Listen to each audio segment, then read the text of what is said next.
নামাজ পড়ি এটাও জিকির।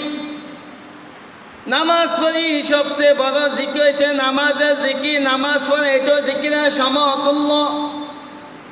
নামাজের মধ্যে কার কথা? আল্লাহর কথা। তাসবিহ আদায় করি আল্লাহর কথা। নামাজ পড়ি জিকির করে আল্লাহর কথা। জিকির করে নামাজ পড়ি এটা আল্লাহর কথা। কয় কেমন জিকির করা? এটা আল্লাহর কথা। জিকির করা আল্লাহর কথা, নামাজ পড়া এটা আল্লাহর কথা। যখন মুয়াজ্জিন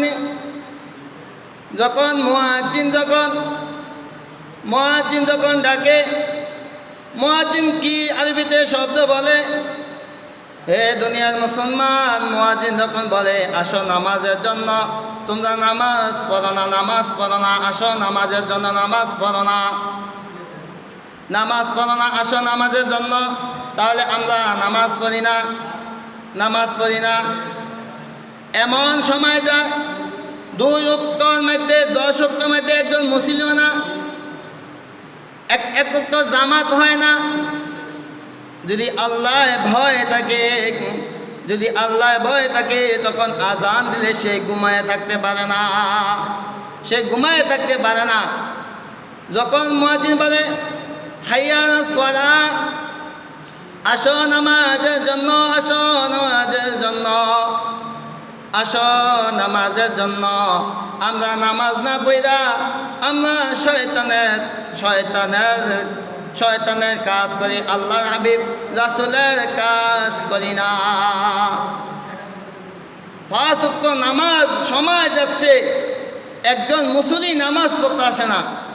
সময় যাচ্ছে 5 ওয়াক্ত নামাজ পড়ুন না, মুসলিম পাওয়া যায় না।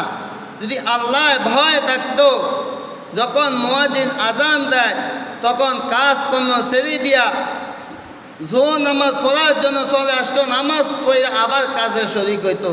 তাহলে আল্লাহ ভয় নাই। রাসূল করিম সাল্লাল্লাহু আলাইহি সাল্লামের জমানায় সাহাবী কেরামরা কৃষি কাজ করতো, সাহাবী কেরামরা জিকির কাজ, সাহাবী কেরামরা কাজ করতো। কয় তাদের ইমান কেমন দৌলত, ইমান কেমন দামি ইমান। তারা যখন কাজ করতো লাঠি কাটতো, তারা যখন আজানের আল্লাহু আকবার ধ্বনিটা শুনতো, সামনের দিকে কুড়ালটা নিক্ষেপ না করা, পিছন দিকে কুড়ালটা নিক্ষেপ কইরা আল্লাহর হুকুমের সাড়া দিত। আজকাল মুসলমান 5 ওয়াক্ত নামাজ পড়া দূরের কথা, খালি জুমার নামাজ পড়ে।